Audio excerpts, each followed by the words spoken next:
अजीज़ान मन कयामत के हवाले से एक ऐसी पेशन गोई जिसने पूरी दुनिया को हिला के रख दिया था, पूरी दुनिया में खौफ की फिजा को कायम कर दिया था। और सिर्फ इतना नहीं बल्कि हॉलीवुड ने तो 200 मिलियन डॉलर से ज्यादा रकम खर्च करके इस पेशन गोई पर एक मूवी बनाई थी जिसने रिलीज होने के बाद कामयाबी के तमाम रिकॉर्ड तोड़ डाले थे। और वो पेशन गोई थी कि 2012 दुनिया का आखिरी साल होगा, यही वो साल होगा जिस साल कयामत वाक़ई होगी। लेकिन कोई ये नहीं जानता कि इस पेशन गोई के पीछे किसका हाथ था, आखिर इसकी वजह क्या थी। अजीजा नमन, दरअसल इसका सबब थी माया तहजीब और उनका कयामत के मुतालिक वो अजीब व गरीब नजरिया जिस पर वो यकीन रखते थे। माया तहजीब का जमाना दरअसल 2000 साल कबल मसीह से 250 ईस्वी तक था। ये तहजीब शुमाली और जनूबी अमेरिका के दरमियानी इलाकों तक फैली हुई थी। अमेरिका की दरियाफ्त से कबल इस तहजीब को दुनिया की एक ऐसी वाहिद तहजीब के तौर पर जाना जाता था जो माशरती तौर पर बहुत तरक्की याफ्ता थी। बिलखुसूस ये लोग फनून और अदब, तामीरात, रियाजी और फल्कियात में जबरदस्त महारत रखते थे। माया तहजीब अपने इन खास इलाकों के बाहर भी दूर दूर तक फैली हुई थी और आज भी उन इलाकों में इस तहजीब का असर मौजूद है जिसे देखकर अकलें दंग रह जाती हैं। माया तहजीब बहुत से देवी देवताओं की परस्तिश किया करते थे और इनके यहाँ अजीब व गरीब और जालिमाना किस्म के रस्म व रिवाज पाए जाते थे और उनमें एक रस्म इंसान की कुर्बानी है। जी हां, ये अपने देवी देवताओं को मनाने के लिए और उनके कहर से बचने के लिए इंसानों को मंदिरों में घाट उतारा करते थे। और इस रस्म का, इस जुल्म का अक्सर शिकार बच्चे हुआ करते थे क्योंकि इन लोगों का यह मानना था कि बच्चे बड़ों से ज्यादा पाक होते हैं। बाज मौरखीन के नजदीक ये तहजीब के लोग साइंसी उलूम बिलखुसूस इल्म रियाजी और इल्म फल्कियात में कमाल दर्जे को पहुंचे हुए थे।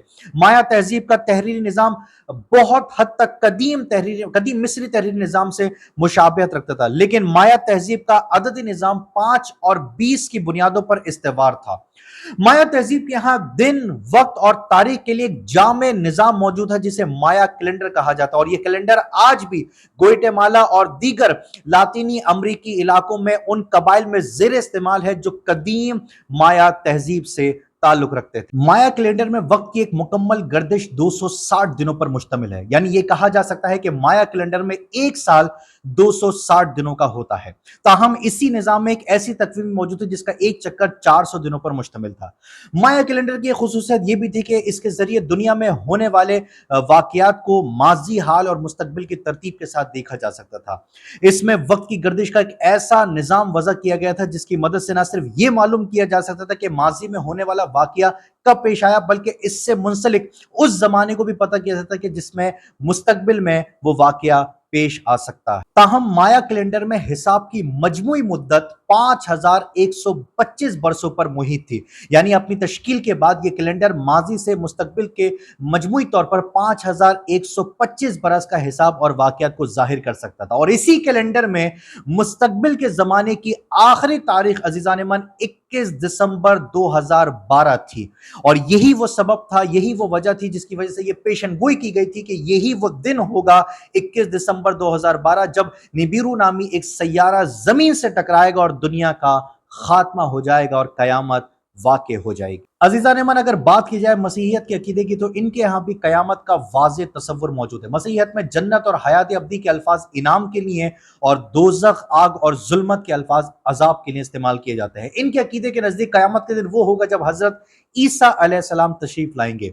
बाइबल में है कि इब्ने आदम यानी यसु मसीह अपने बाप के जलाल में अपने फरिश्तों के साथ आएंगे, तब वो तुम में से हर एक को उसके अमाल के मुताबिक बदला देंगे। मैं तुमसे सच कहता हूं कि यहाँ जो लोग खड़े हैं उस वक्त उनमें से बाज उस वक्त तक मौत का मजा ना चखेंगे जब तक कि इब्ने आदम को अपनी बादशाहत में आता ना देख लें। बाइबल में ही है कि जो लोग मुंह से बेहुदा बात निकालते हैं उन्हें कयामत के रोज उसका हिसाब देना पड़ेगा। अब आखिर में बात कर लेते हैं अहले अरब के अकीदा आखिरत की। अजीजान मन, जजीरा नुमा अरब में यहूदी और ईसाइयों की कुछ आबादी होने के बावजूद कयामत का तस्वुर मुद्दतों ना फैल सका, यहां तक कि रसूल अकरम सल्लल्लाहु अलैहि वसल्लम जलवा अफरोज हो गए। حضرت عبداللہ بن عباس رضی اللہ تعالیٰ عنہ سے منقول ہے کہ جب قرآن کریم نازل ہونا شروع ہوا تو کفار اپنی مجلسوں میں بیٹھ کر اس کے متعلق رائے زنی اور چہ مگویاں کرنے لگے، یہاں تک کہ جب قرآن پاک میں قیامت کا ذکر بار بار آنے لگا تو ان کی مجلسوں میں اس کے متعلق بحث و مباحثہ زیادہ ہونے لگا۔ عرب کے ایک شاعر نے رسول اکرم صلی اللہ علیہ وآلہ وسلم کی زبان اقدس سے مرنے کے بعد دوبارہ جی اٹھنے کا ذکر سنا تو یہ حرزت سرائی کرنے لگا کہ یہ نبی ہم سے کہتا ہے کہ ہم مرنے کے بعد دوبارہ زندہ کیے جائیں گے، یعنی اور جب کہ ہم مٹی مل جائیں گے تو پھر زندگی کیسی؟ معاذ اللہ۔ ابو جہل کسی قبر میں سے کسی ہڈی کو اٹھا کر لاتا اور لوگوں سے سوال کرتا کیا ان بوسیدہ ہڈیوں میں پھر سے جان ڈل جائے گی؟ معاذ اللہ۔ کفار کے ان تعجب کا ذکر قرآن پاک میں اس طرح موجود ہے کہ سورہ کاف میں اللہ فرماتا ہے پھر منکرین کہنے لگے کہ یہ تو بڑی عجیب بات ہے کہ جب ہم مر جائیں گے اور خاک ہو جائیں گے تو پھر دوبارہ اکٹھے کیے جائیں گے، جبکہ یہ واپسی تو عقل کے بعید ہے۔ سورہ یاسین میں اس کا ذکر اس طرح سے آتا ہے کہ منکرین یہ کہتے ہیں کہ کون ہے جو ان ہڈیوں کو دوبارہ زندہ کرے گا جبکہ یہ بوسیدہ ہو چکی ہے۔ چنانچہ قرآن کریم نے ان کی اس حیرت اور چہمگویوں کا جواب اس طرح سے دیا ہے کہ سورہ نبا میں اللہ ارشاد فرماتا ہے کہ اے نبی صلی اللہ علیہ وسلم یہ لوگ کس چیز کے بارے میں پوچھ گچھ کر رہے ہیں؟ کیا اس بڑی خبر کے بارے میں جس کے بارے میں یہ چہمگویاں کرنے لگے ہیں؟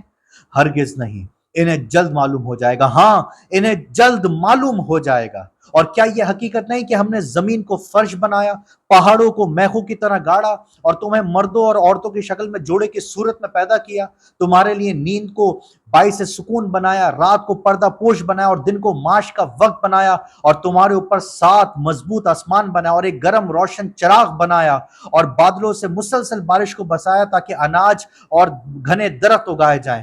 ہاں بے شک فیصلے کا ایک دن ایک وقت مقرر ہے۔ عزیزان من، خدا سے دعا ہے کہ پروردگار ہمارا خاتمہ ایمان پر نصیب فرمائے اور آخرت میں ہمیں کامیابی نصیب فرمائے، آمین۔